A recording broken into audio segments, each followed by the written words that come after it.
Good morning, good afternoon, and good evening, dear friends, wherever you find yourself at this very special moment.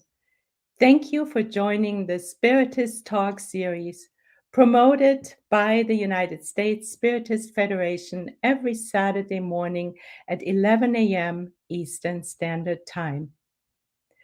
I am delighted today to be here to host this talk by Jon Santos, who will be leading our live with the theme Be Different. I would like to take a brief moment for some announcements before we start our talk. There is a new podcast-like series, which is entitled Psychology and Spirituality, a bridge to a better life based on the works by Joanna DeAngelis. It is a new episode every Friday.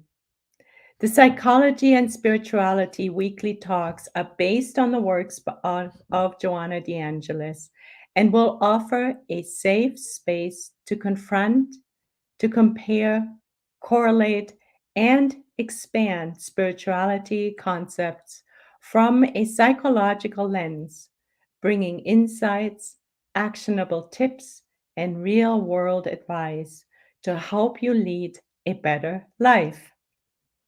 Please subscribe to receive notifications of new episodes at the USSF YouTube channel. Secondly, on the screen, please note that there is a QR code for you to scan if you want to help the USSF produce more publications and promote Spiritism to everyone. Please scan the code. Now back to you, Jon. It is so good to have you with us today. Together with everyone who is watching this live broadcast, I want to give you a very warm welcome.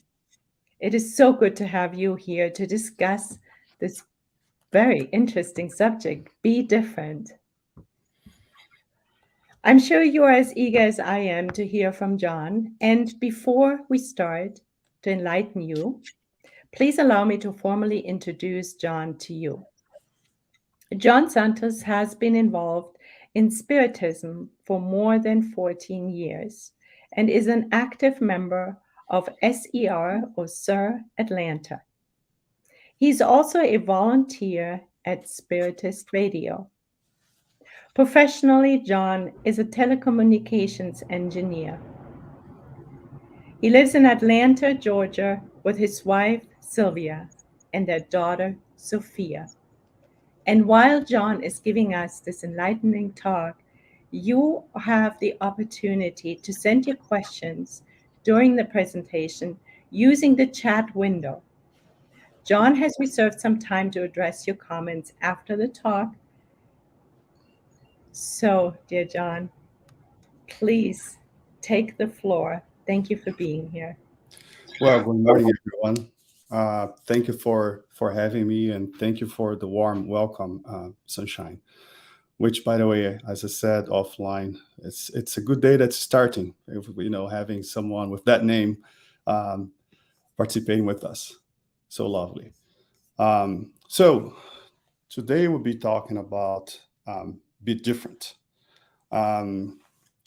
Believe some of you are puzzled by what we're bringing today. But if we start to reflect what's going on in the world nowadays, and for those who have been studying Spiritism for some time, understand that we're going through a transition, like through a planetary transition, and that's one way of seeing why we see things that are happening today. In fact, Kardec wrote about this in 1868 in Genesis According to Spiritism, chapter 18, that we would experience some type of turmoil, but not in the earth itself, like we had during the formation of the earth, but actually between the people. So, and we start with a few questions, which we're going to try to answer in different ways. First, what is the role of spiritists within humanity? What is our role as spiritists? And what does Spiritism have anything to say regarding political matters? So those are our two things. And we're bringing political matters as one example. There are many other areas where we see different opinions and causing issues in humanity nowadays. But then the most important part is, what is our role as spiritists in the current state of our planet? So we're going to consult the higher spirits to help us answer these questions, right? So the first one is Allan Kardec. Allan Kardec, in the book Posthumous Works, chapter entitled Constitution of Spiritism, he brings this enlightening message for us. Spiritism does not sympathize with those who like to call themselves Spiritists.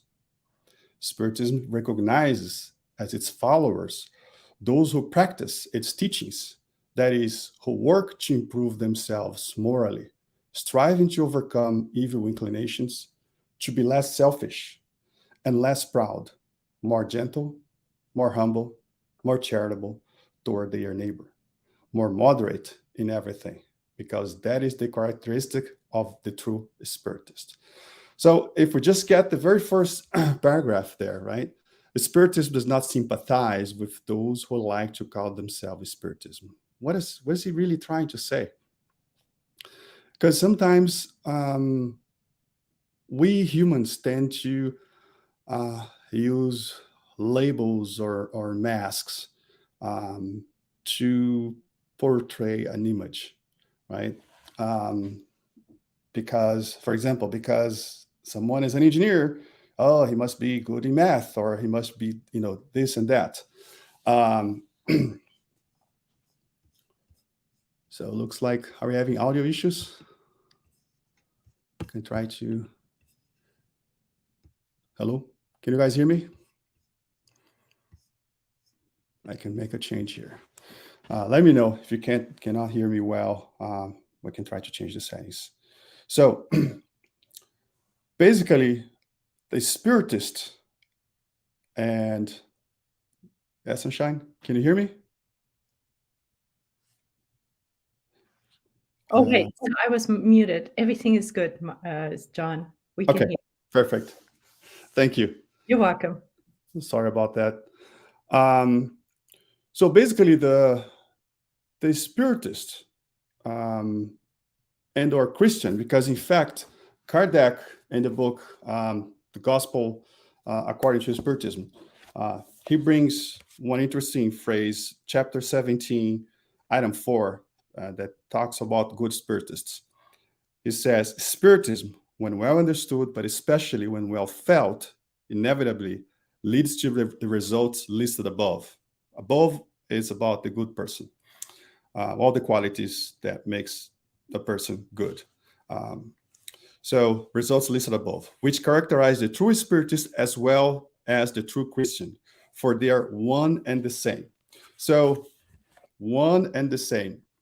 So when we read here a Spiritist, we can, or Spiritism, we can think of Spiritist also the same as a Christian, and a Spiritism, Christianity, right? So a Spiritist has no right to involve the name of a Spiritism or the name or the Spiritist Center as a guarantor of his or her morals and characters.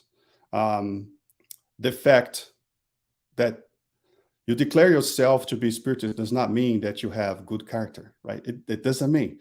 It doesn't mean that, for example, that I'm better than the others just because I'm declaring myself a Spiritist. In fact, it's one joke I make in my family is that I'm, my brother's not following Spiritism, but I am, so I can be as good as he is. So he's not a Spiritist, but I consider him in many ways a better person than I am. And we know, I think I don't have to be here talking to many of you about examples of people that are good people that have, a lot of them have all these qualities that are listed here on this slide, but they're not a Spiritists. So the fact that we declare ourselves a Spiritist or Christian per se doesn't mean that we're better than the others. It's not a guarantee that we have certain moral qualities and characters. And we know in our Spiritist centers, we can see different levels of the Spiritists, right? We all on a way progressing, right? The most important part is what's written halfway in the second paragraph there, who work to improve themselves morally. The most important part is to be improving. And that's something that Kardec also said in the Gospel according to Spiritism, the same item, chapter 17, item 4. True Spiritists are recognized by their moral transformation and the efforts they make to overcome their evil inclinations.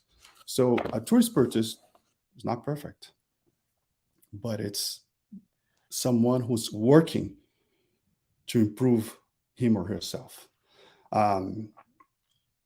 And again, going back to the first part of this message, we should not use the image, should not use Spiritism to gain popularity, let's say, right? And that goes into our next slide. Another higher spirit, André Luiz, from the book Conduta Espírita, chapter 10, in the Political Clashes. He says, do not batter with the vote of companions in the ideal, over whom your word or cooperation may exert some influence. Faith will never be a product for the human market. Spiritism does not collude with purely earthly interests. Strictly speaking, there are no official representatives of Spiritism in any sector of human politics. Or we could read, strictly speaking, there are no official representatives of Christianity in any sector of human politics. Or representatives of Buddhism, or representatives of Islam. It doesn't matter. There are no official representatives. So, and we're saying this because sometimes we see, we have seen over here and in Brazil as well, candidates associating themselves either with Spiritism or with Christianity. However, if we go back to the previous slide, they're not showing those qualities. They're just declaring themselves. They're using what we call a label or a mask. The truth is, there are Spiritists, there are Christians, there are Buddhists, there are Islamists in politics, but they're not official representatives. And especially when you talk about Spiritism, right? Someone likes to say, oh, he's a Spiritist politician, as if Spiritism were a quality. But it's not a quality. A Spiritist can be a teacher. You can have a Spiritist that's a lawyer, a Spiritist that is an engineer, a doctor, a politician, a painter, a house cleaner. It's just a person who chose to follow a Spiritism, but at the same time has their profession. But of course, all Spiritists are citizens, and citizens have the right to vote. In secret, by the way. But that's just to clarify to us that there are no official representatives. So I shouldn't look at someone, at some candidates, say, I'm going to vote for this candidate because this candidate represents Spiritism, represent the values of Spiritism. Honestly speaking, there are no candidates that could represent all values of Spiritism. You can't find a perfect candidate. You can't find a perfect party, per se. And what else? Who else is going to tell us a message about this topic? Emmanuel, that most of us knows, in the book Vinha de Luz, so through the hands of Francisco Xavier, chapter 59, entitled Divine Politics. So what should we do? Because some of us, we want to really, participate. He says, the sincere disciple of the gospel does not need to breathe the atmosphere of the administrative politics of the world in order to fulfill the ministry that is committed to him. So we do not need to participate. We do not need to campaign. But what can we do? If you wish to effectively penetrate the temple of truth and live in faith, of peace and love with Jesus, do not forget the platforms of the redeeming gospel. Love God above all things with all your heart and understanding. Love your neighbor as yourself. Seize the selfishness of primitive animality. Do good to those who do you harm. Bless those who persecute and slander you. Pray for peace to those who hurt you. Bless those who thwart your heart, inclined to the inferior past. And that's just half of the message. But I believe that's enough to make us understand how we can help. What's our role in humanity? So basically, Emmanuel comes here to bring us that answer. If anyone wants to go and ahead and read the entire message, that is the other second half, you can check this book, Vinha de Luz, chapter 59. Now, how has humanity handled the understanding of the truth so far? And we bring that question here because we see in many sectors of life now truth being questioned or arguments around the truth. We see that in politics, we see that in science, in healthcare, we see that in many different areas. And how have we, humanity, handled the truth since the old times? And have we always been able to see what the truth is?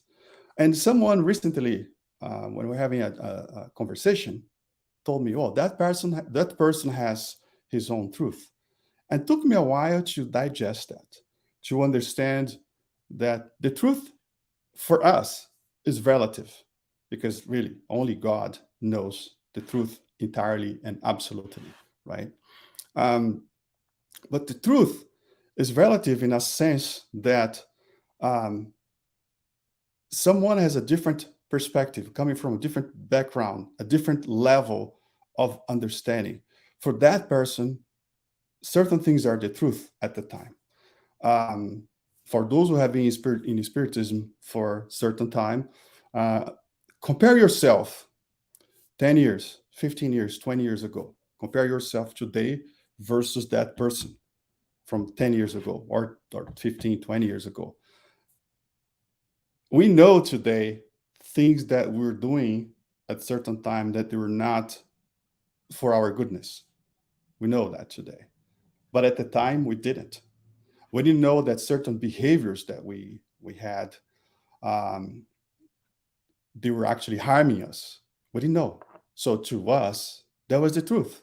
That's the way you behave. For example, the feeling of vengeance or trying to seek vengeance. I wouldn't say that spiritists don't do that. Yes, but depending on the level of each one of us. However, we don't do as much as we used to. And when we're conscious, we know that's not good for us, not good for the other person. And I'm not displaying love for my neighbor when I'm seeking vengeance. And sometimes we think that things have to be big. Oh, vengeance, like we see in the movies. I'm going to try to kill this person. I'm going to try to hurt them physically. No, sometimes it's just a reply, a response. Because somebody says something and we feel hurt and we want to hurt that person back. That's a way of vengeance. Or here's a very easy example. Traffic. When we're driving. Many of us used to say things or swear at the other person when they cut us off. Nowadays, some of us are able to not say it, not say anything. Others are able to not even think about it, which is the next level, right? Some of us are able to look at the one that cut us off and think, maybe there is an emergency. Maybe the driver has his wife in the car that's starting labor. They're running to the hospital to have a baby. So anyway, the whole point here is that throughout the time, our vision of truth changes. Another example, if anyone has ever researched how much we knew about the space, the cosmos, 100 years ago. if you research, look on the web, pictures that were available at the time, we only knew about our galaxy, the Milky Way galaxy. So the space or the universe for us was the Milky Way galaxy because that's all we could see. Now, after Hubble and now James Webb telescope, look how many pictures from far away that we're getting, way over the Milky Way galaxy. So now the universe for us is much bigger than it was 100 years ago. So we expanded our vision. But then again, how have we handled the understanding of the truth throughout our history?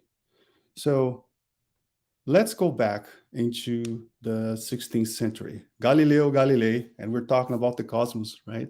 He was an astronomer, physicist, engineer, sometimes described as a polymath. Galileo is called the father of observational astronomy, modern physics, and scientific method, and modern science. I don't know about you, but I'm one admirer of Galileo and many other scientists that help build the sciences that we know, help take us closer to the truth, take us closer to the creation, understanding what has been created. But was his life easy? What happened to him? So Galileo observations discredit Aristotle or Aristotelian theory of Earth-centered solar system. So Aristotle had a theory that the solar system revolved around the Earth. So the Earth at the time was the center of the universe. But Copernicus had the heliocentrical model where the Earth was rotating around itself daily and also revolving around the sun. So it just changed that perspective. So the Earth is no longer the center, but the sun is within our solar system, right? So we know nowadays that is the truth. We know science shows us, and we actually know that each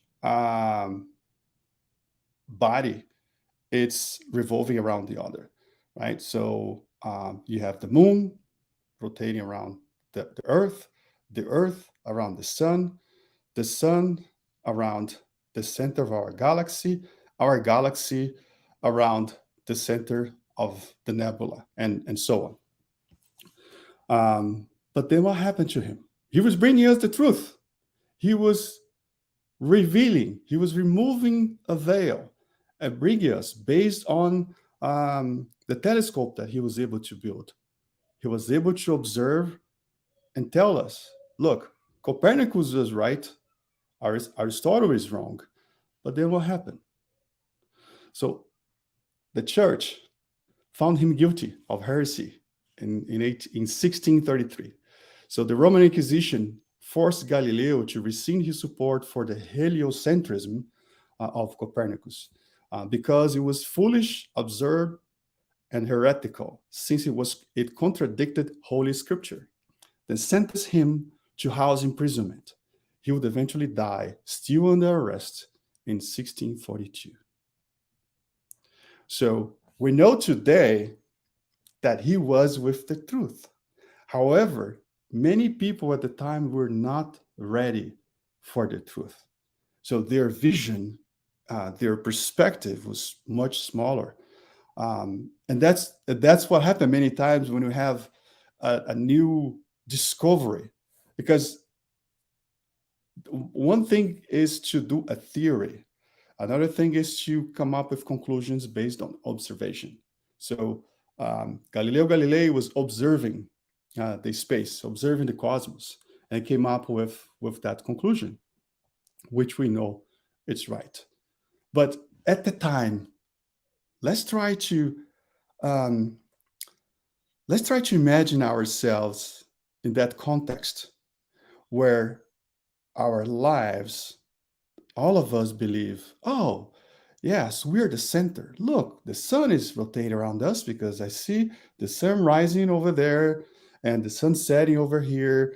I see the moon around us. So everything goes around us. We are in the center. We are the center of the universe.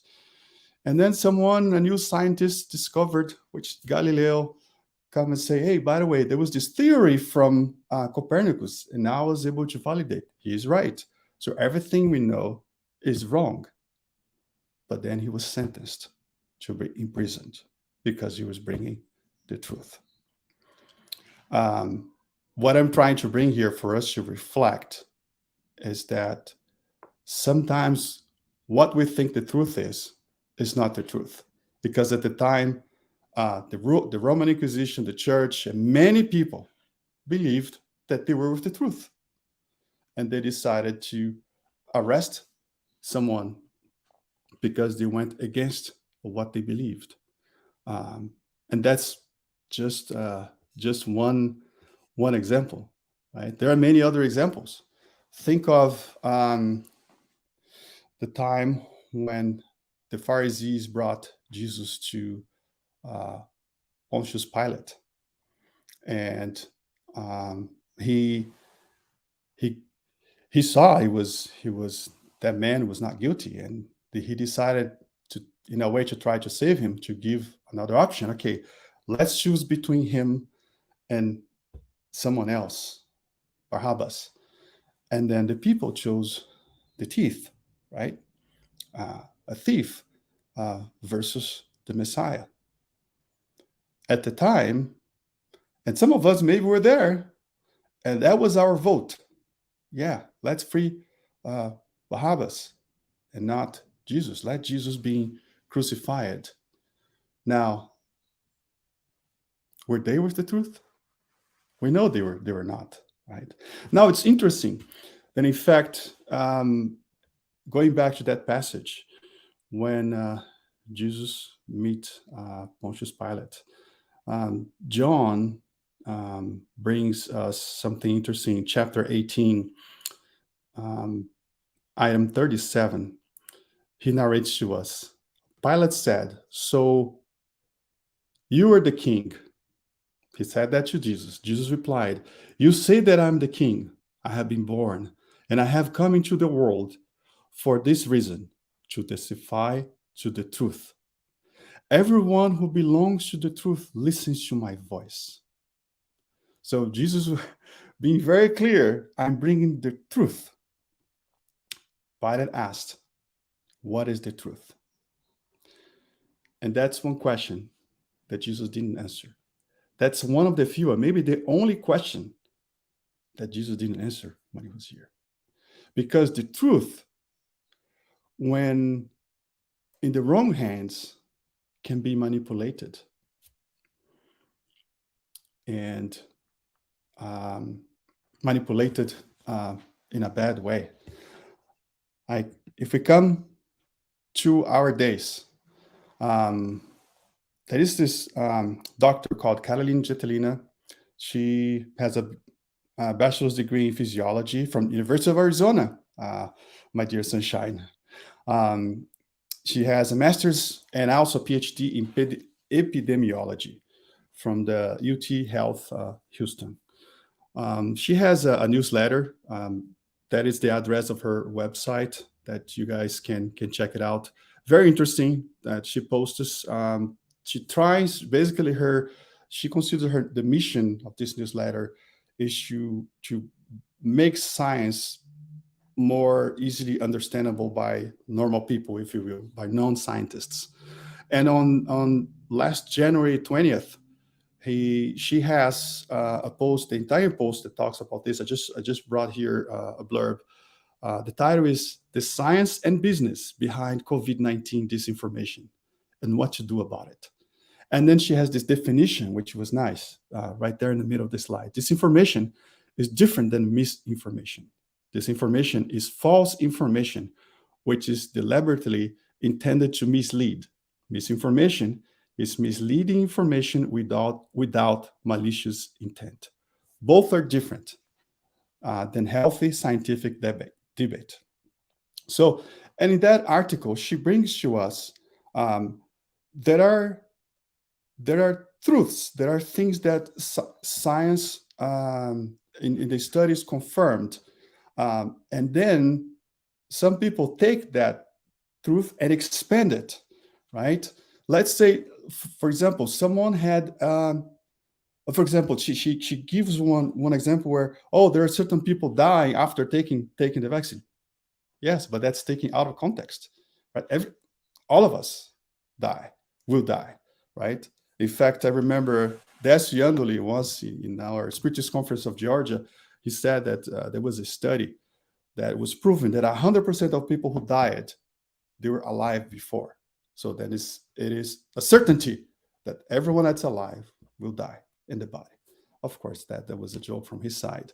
But the point is, they take something and then add other things, make it big.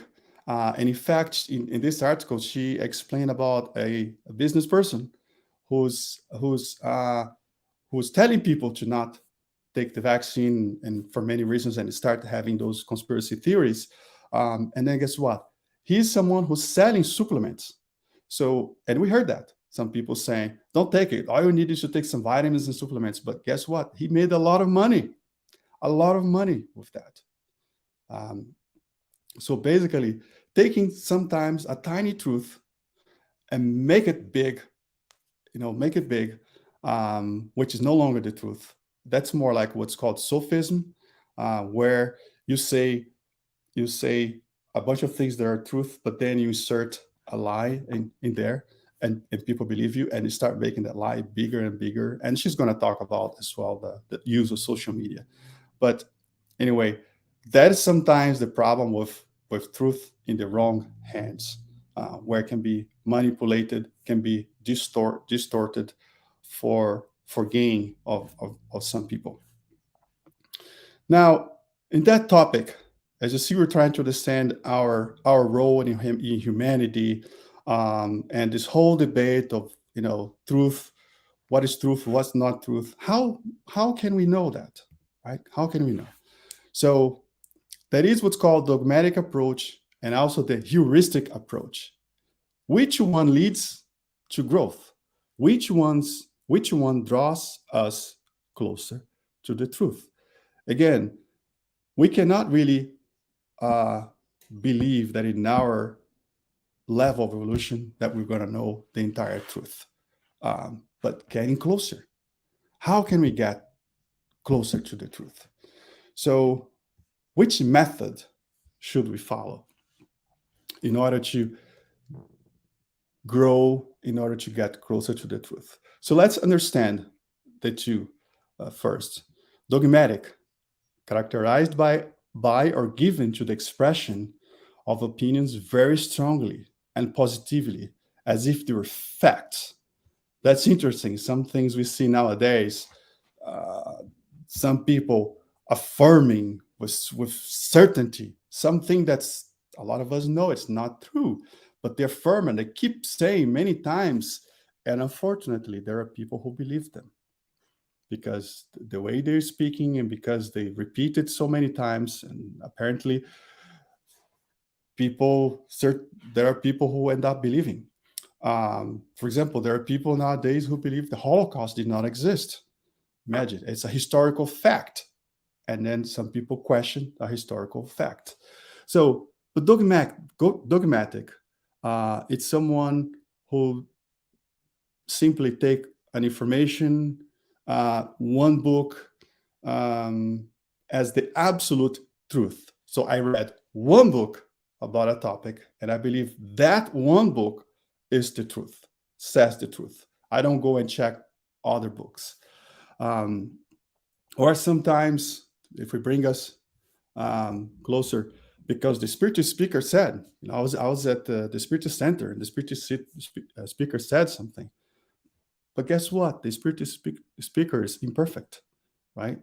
And not always we bring you 100% content to Spiritism, right? That is what's called animism. So each one of us bring our own seasoning, and sometimes we may say wrong things, right?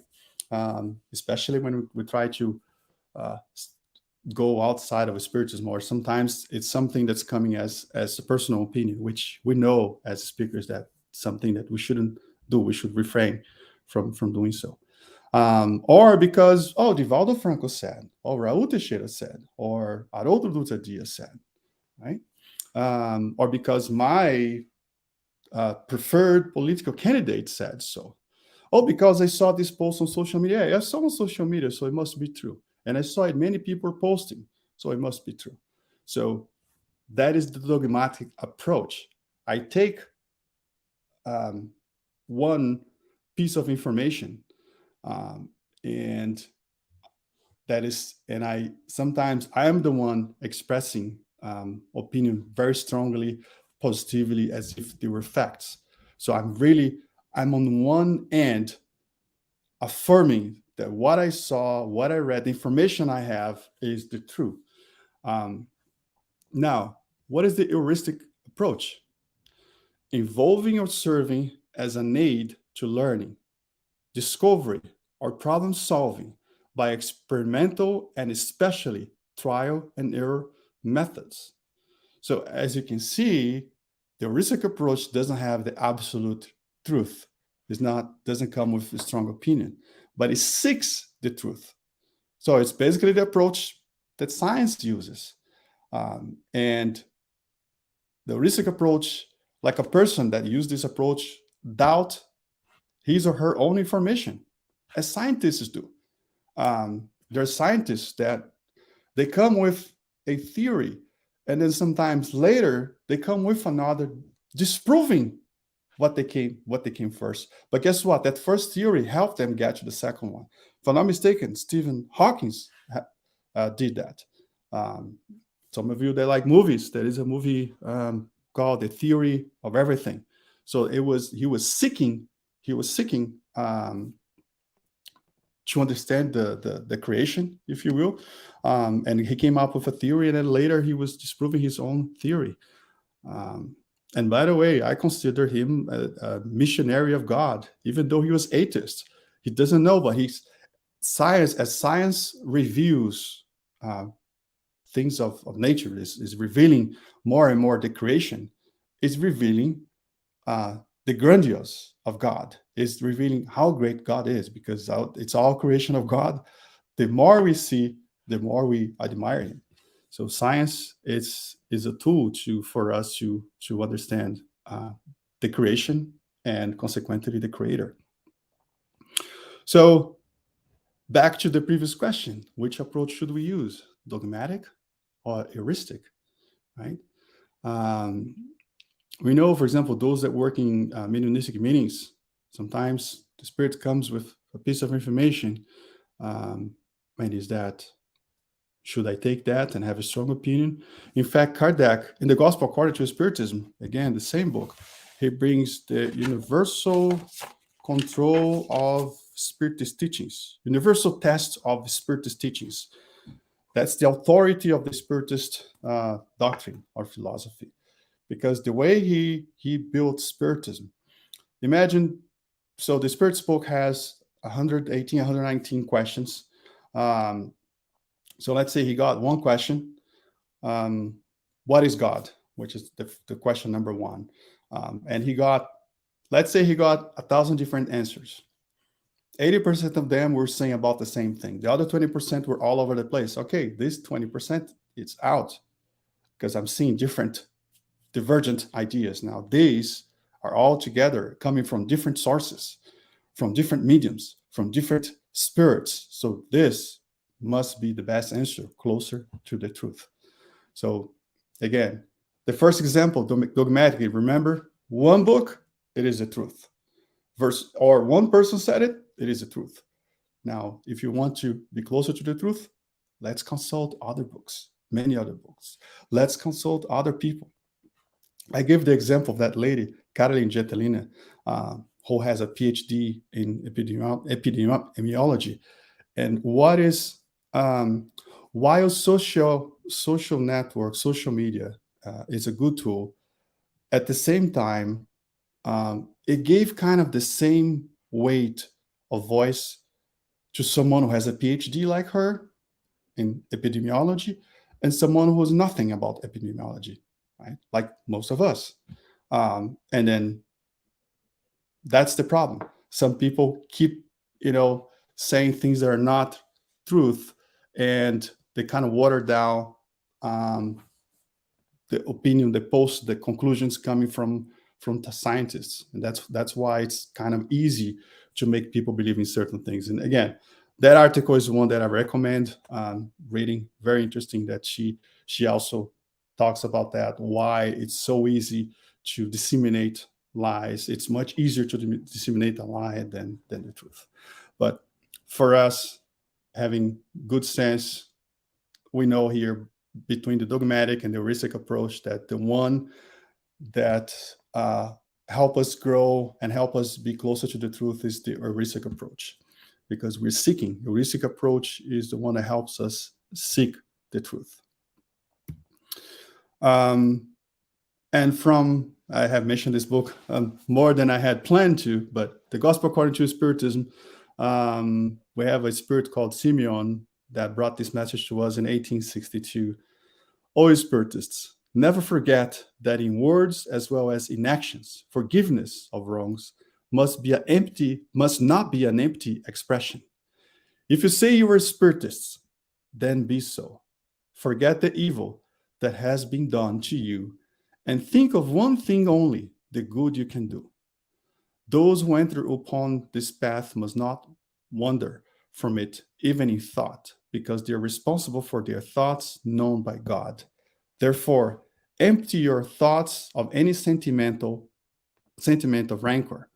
God knows what lies at the bottom of each one's heart. So happy are those who can go to sleep every night saying, I have nothing against my neighbor. And we bring this message because, again, sometimes we actually see friendships and even families, they breaking relationships because they're discussing what is the truth in any walks of life, different walks of life. Some people, they don't talk to each other. They no longer talk to each other, even in families, because they're discussing what is the truth. Now, on our daily lives, what is more important? Is more important to be right, or is more important to be happy? There is even a phrase for that, right? I prefer to be happy than to be right, which in this context, keeping our relationships and loving my neighbor. Because if I'm the one causing the argument and being a reason for breaking relationships, I'm not loving my neighbor. And Kardec, one interesting phrase from him, human beings are only unhappy because of importance they give to things of this world. So sometimes we're giving more importance to discussing about information around us than trying to be a good brother, a good sister, a good parent, a good son, a good daughter, a good uncle, a good aunt, a good grandfather, a good grandmother, a good friend, a good spiritist, a good lawyer, a good engineer, a good physicist, a good scientist, and so many other things. Trying to be good in what we do, trying to do the right thing on a daily basis. That's more important. That's what helps us evolve. Remember, in question 625 of the Spirit's book, if God has given us a model, a guide, it is the shortest answer in the entire book, an answer 5 letters, Jesus. Look at him. Read the different gospels. Watch the movies. Watch the series. Some of us now are obsessed with a series called The Chosen, which is Jesus and his apostles at the time, which brings us context. What I like to pay attention is how he acts, that actor, what he portrays. And I like to think that that's how Jesus was when incarnated amongst us. Being nice to everyone, have empathy towards everyone, even though he is the governor of this planet. He is the highest spirit on the planet Earth. So he was very tolerant and forgiving, right? So tolerance and forgiveness are the much needed virtues of our times. And empathy is the main ingredient to evolve in tolerance and forgiveness. So in the Spirit's book, question 886, Kardec asked, what is the true meaning of the word charity as Jesus understood it? It's a fantastic question because many of us would just ask, what is the true meaning of the word charity? No, he asked, what is the meaning of the word charity as Jesus understood it? The master, the highest spirit of this planet, the one that's between us and God. The answer, benevolence towards everyone. What is benevolence? It's acting with goodwill, with good intention. Because yes, sometimes we act not with a good intention. Indulgence towards the imperfections of others. Indulgence sometimes look as a synonym of tolerance, a little bit beyond tolerance. But let's simplify. Tolerance towards the imperfection of others. So allowing others to be imperfect, because we are also imperfect. Remember the passage of the woman who betrayed her husband and cheated on her husband, and they brought her to Jesus, and he said, "Throw the first stone, the one who has no sin." They all had to leave because nobody is perfect. And lastly, but not least, forgiveness of offenses. So if I cannot tolerate, maybe I get annoyed, I feel offended, but then forgiveness of offenses again, because nobody's perfect. And we're bringing that here again is the same topic, because sometimes we see heated arguments around the truth, and then relationships ending, or maybe I prefer to believe they're taking a pause. Now, if one side decides to be more tolerant, to be forgiving, because sometimes they get to a point where they say things to each other that is offensive before they break up. But if we decide to be forgiving, maybe we're able to restore that relationship. Now, empathy. Put here, empathy is the main ingredient to evolve in tolerance and forgiveness. But what is empathy? I'll tell you, until a few months ago, I didn't know what empathy really is. Most of us have the misconception that empathy is to put ourselves in someone else's shoes. That's not empathy. That's getting closer, but not empathy yet. So the definition of empathy is not to put yourself into someone else's shoes as yourself. It's to put yourself in someone else's shoes as himself or herself. Isn't that very interesting? Because it is an action of understanding, being aware of, being sensitive, of experience somebody else's feelings. Understanding that, okay, because a lot of times we say that, oh, if I were you, would be doing this, this, and that. Of course, if I were in your place, that's what I would do. Now, if I were you, with your history, with your background, with your traumas, with your moments of happiness, with your level of understanding, with your level of education, what would I do? The same thing you did. If I put myself in your shoes as yourself, I'm going to do the same thing because I have the same background, the same history, the same concepts. Now, I'm still working on that concept, but I understand that it helps us understand the other person. Not to say that I must agree with the other person, but I can understand. So if someone says, for example, that a Islamic terrorist wants the same thing that we want. A lot of people raise their hands. No, I disagree. But if you go talk to them, understand what they're really looking for, and then we're going to understand that they want the same thing. However, the way they're pursuing it is not the best way, because they're hurting other people, right? Any type of violence, we mentioned terrorists, but any type of violence, a lot of times they're looking for the same thing. Sometimes they're looking for peace. Isn't that incredible? Looking for peace, but in a way that is not accurate. Now, let's not be hypocrites. We understand reincarnation exists. We cannot look at, for example, I mentioned an example, an Islamic terrorist. But what if we were Catholics at the time of the Inquisition and we burned people? Are we different than them? We're not different. And at the time, we thought that is the truth.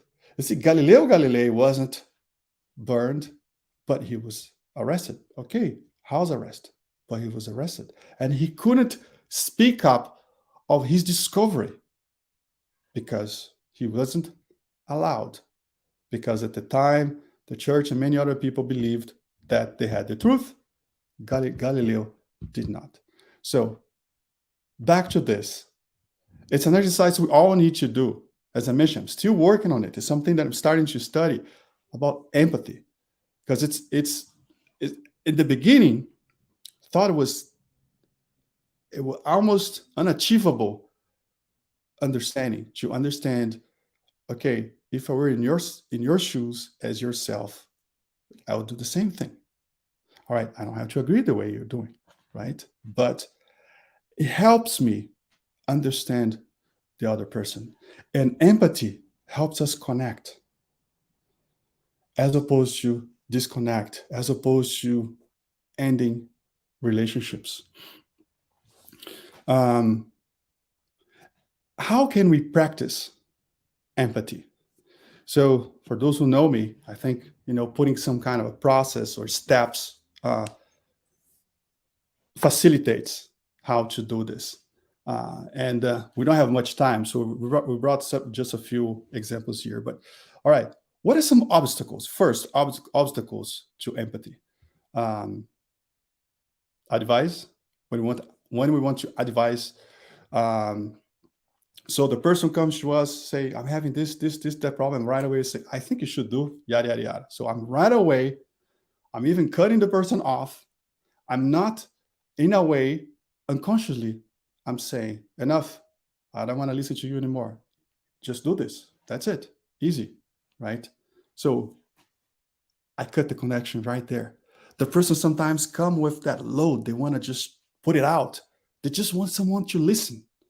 And we're cutting them, saying, oh, I think you should do this. Of course, I think, because if I were you, but myself in your shoes, that's what I would do. But you are different. You're not myself. You're different. So advising is not a way. It's an obstacle to us. What is another obstacle? To end the matter, to end the conversation. Right? It's going to be okay.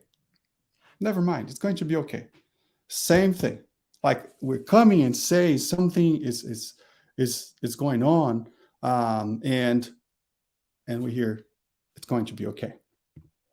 Another one, interrogate. Oh yeah, here's a very good example. I say, my dad died of a heart attack. But what happened? He was so young. How it come? Start with many, many questions, just for curiosity.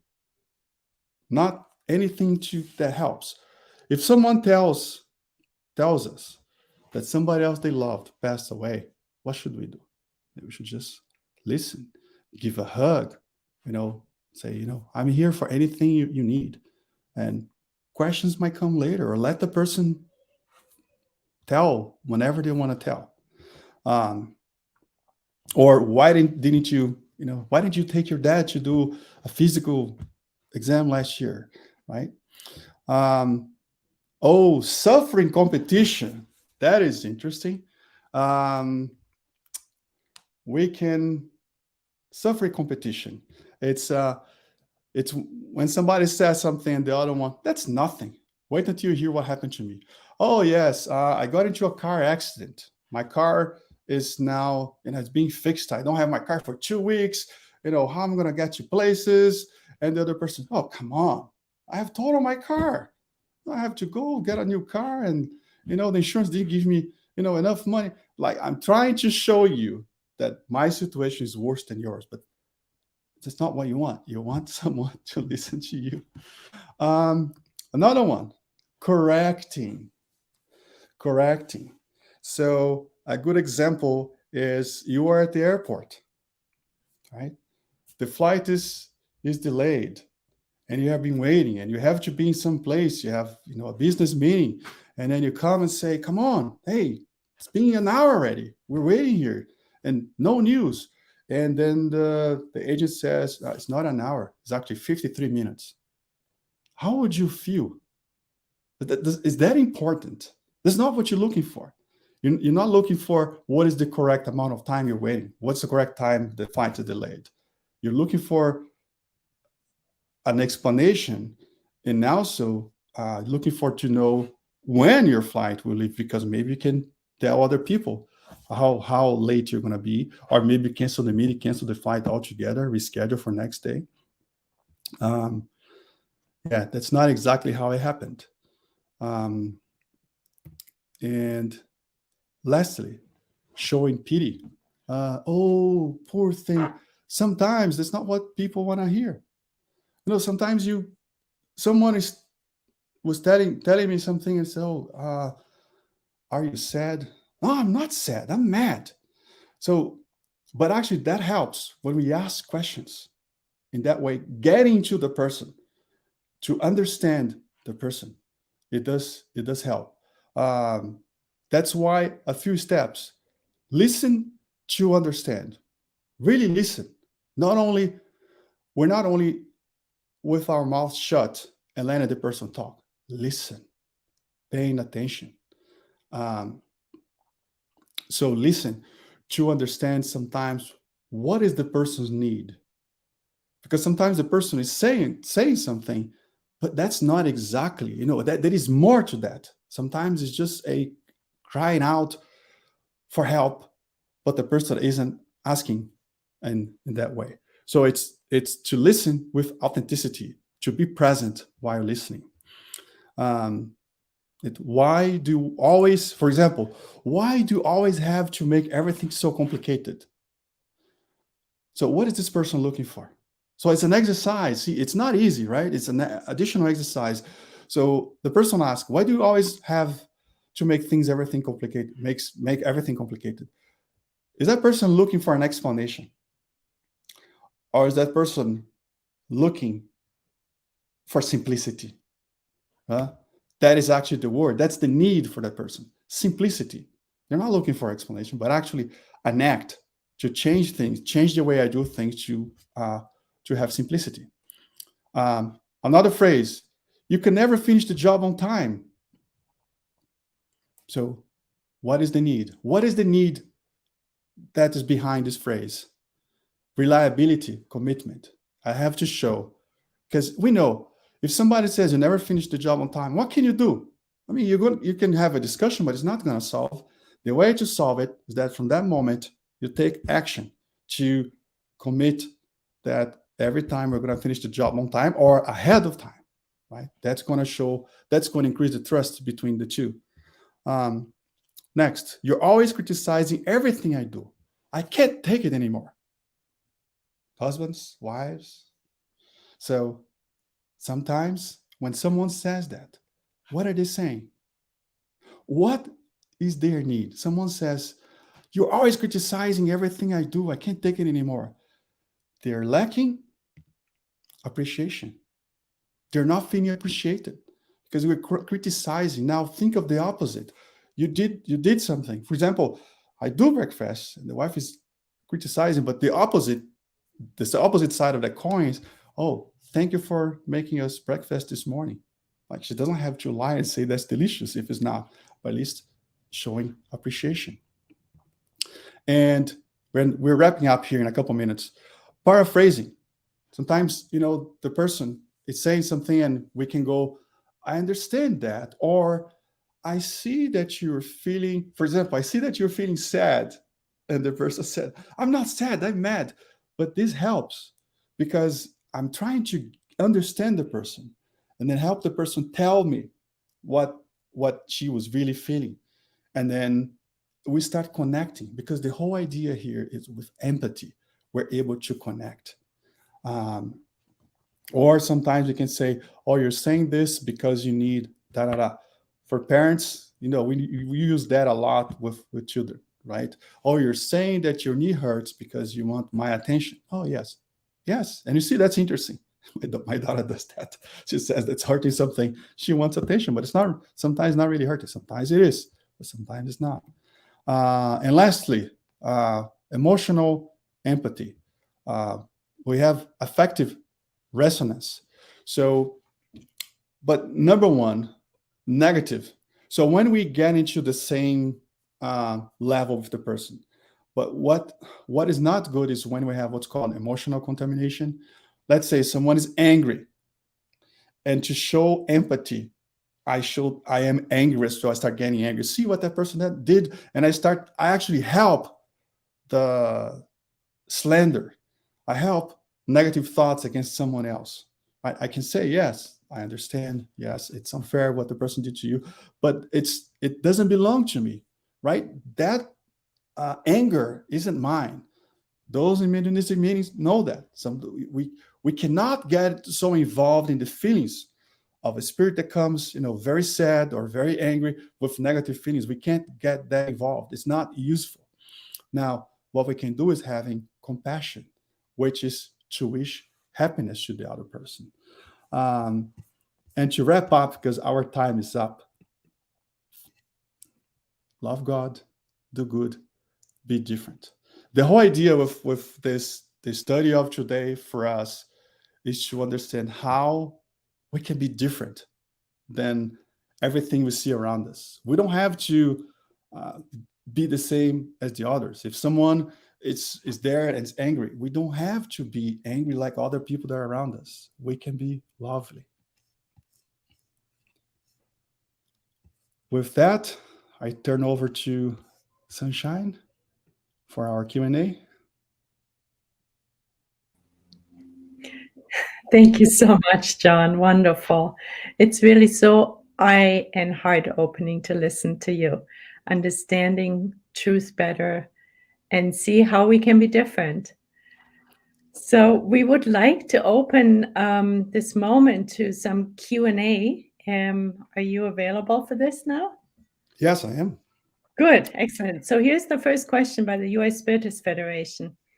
In our striving to become closer to the absolute truth, could we look to Jesus as the representative of God? Do you think he was one with the absolute truth? Short answer, yes. We even had a passage that that's what he said. He came to bring us. He came to bring us the truth. He's the way on this planet. He's our way to God. So then, in other words, we could say that truth equals moral truth. Can you repeat that? Could we then say that truth with capital T equals moral truth? Because he gave us moral teachings, right? Oh yes, it's because when you say truth equals moral truth. For example, I thought my mind went into, for example, scientific truths. They're not moral truths, but they're truth. For example, is the law of gravity true? We know it is, right? None of us will go into our rooftops and jump. We know, I wish I could fly, but we can't fly.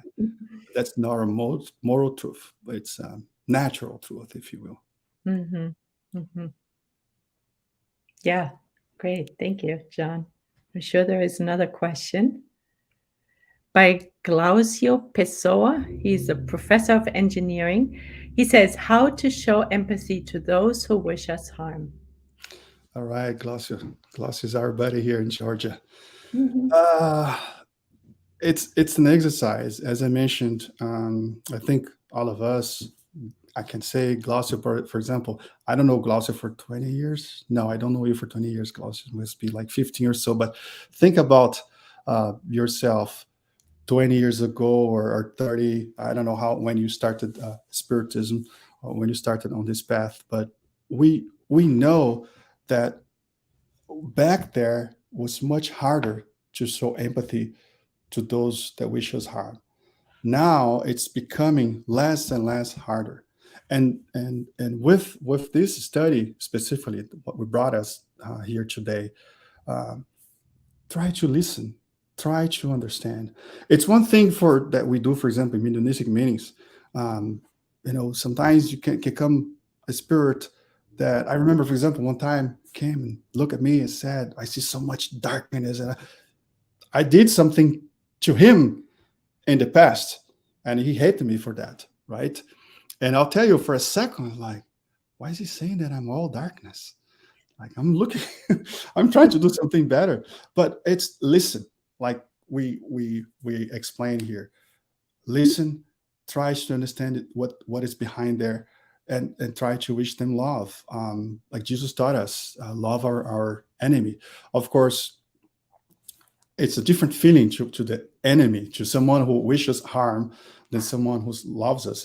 Physically, it's going to be different anyway, because the energy is different.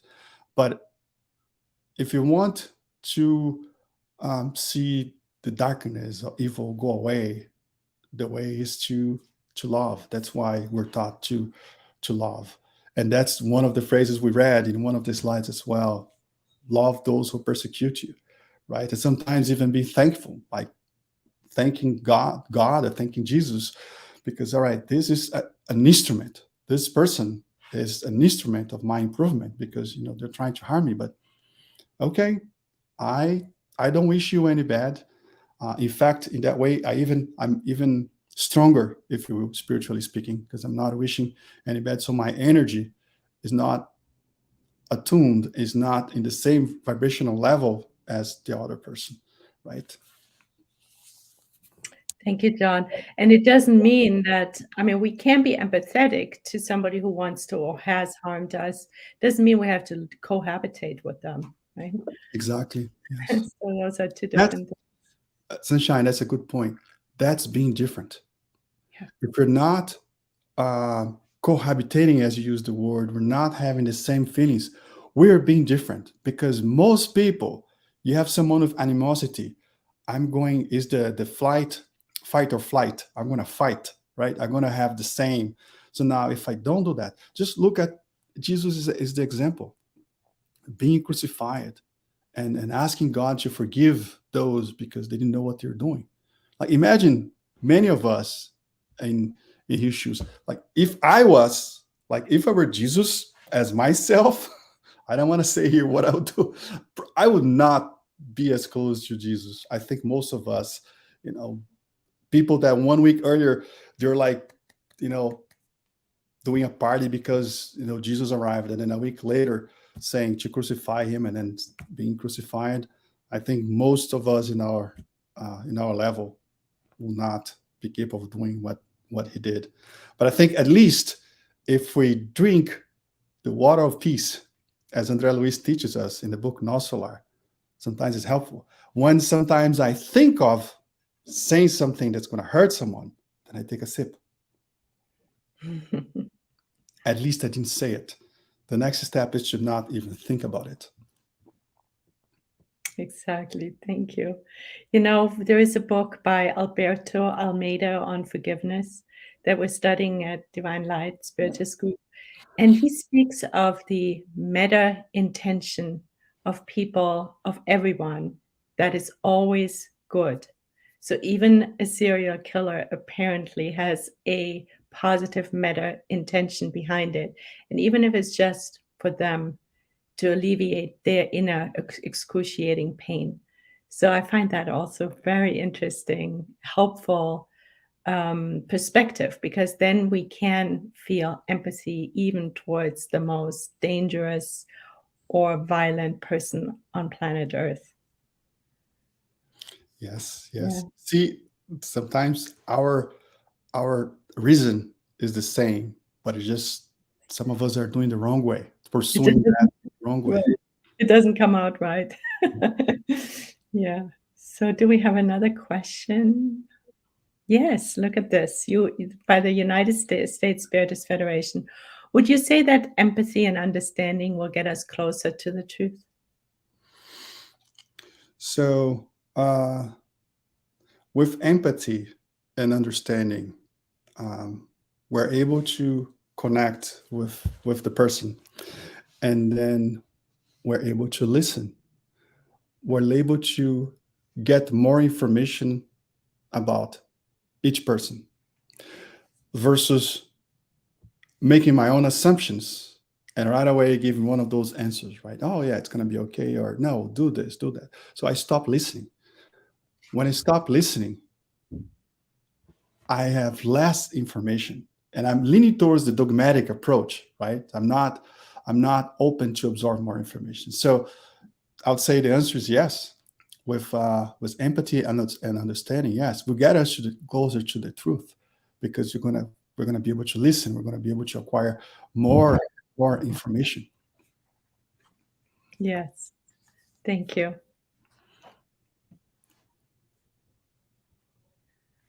All right. So Daniel Santos has a question. So he's wondering, we learn with the good spirits that evil can be intriguing and audacious, and the good ones are timid. How can we change this scenario? Yeah, Daniel, I'm trying Mhm. to remember the question and the answer in the Spirit's book, because this is the Spirit's book, but it's in a way, um, we have to have courage, um, to do what's right, stand for what is right. Um, for example, Simon Peter and Paul, they were both crucified. You know, this is after Jesus' crucifixion, because they stood up for what was right, what they knew was the truth, that Jesus was the Messiah. Um, so at the time, the emperor asked them, or somebody actually told them, say that the emperor is your God, yada yada yada. So then you're going to be forgiven. Uh, we're not going to kill you. They stood up for the truth that they knew. They basically rejected to do what was convenient, which in fact we a lot of times we do that. Right? Sometimes a lot of times we choose the easy way. We choose the large door versus the narrow door. And that's a good segue. So choosing the narrow door, staying with what we understand, and the our conscience is the judge and is our guide. If we really listen to our conscience, morally speaking, we know what's right, what's wrong.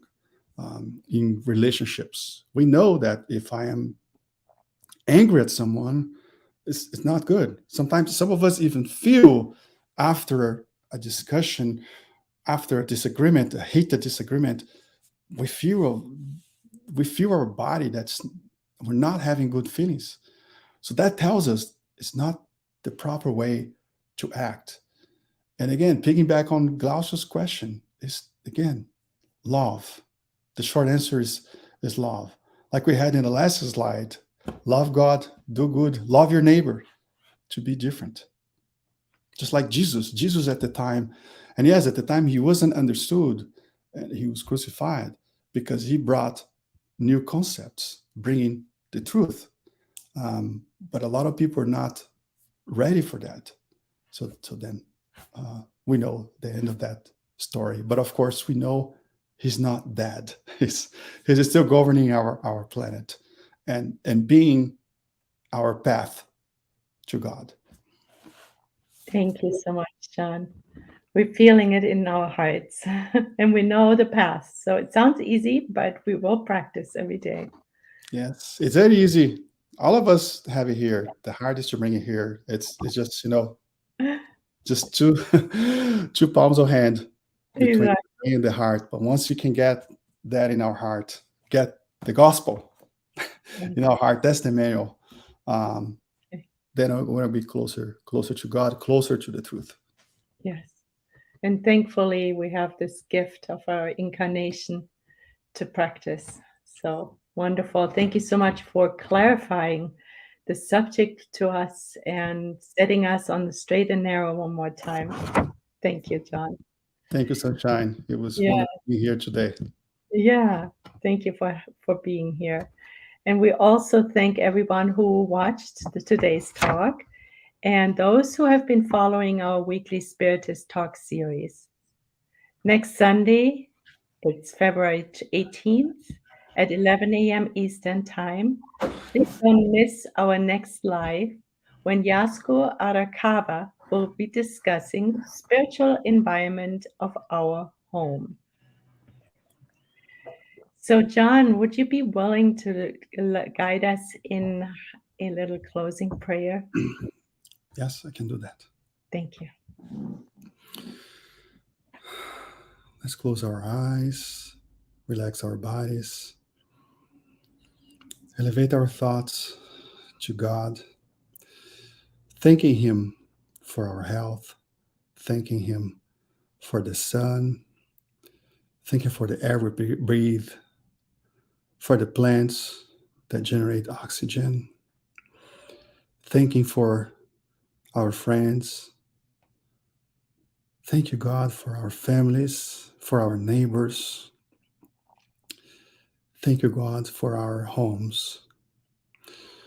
We ask you to please bless all of those, all of our family, all our friends.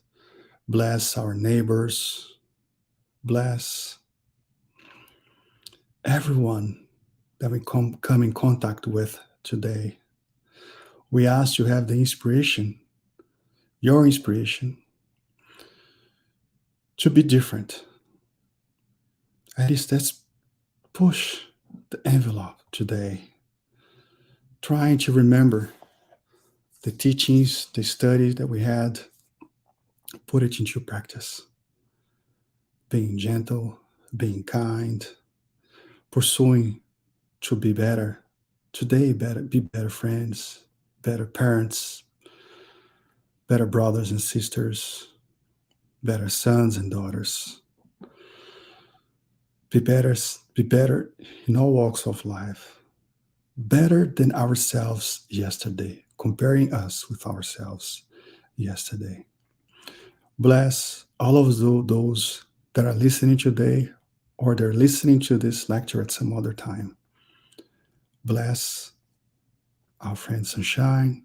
Bless Daniel and Ricardo work in the background. Bless everyone's homes. So be it. And so it is. Thank you so much, Jon, for your time and your talk. And everyone, have a beautiful weekend. Goodbye. Thank you. Have a nice weekend.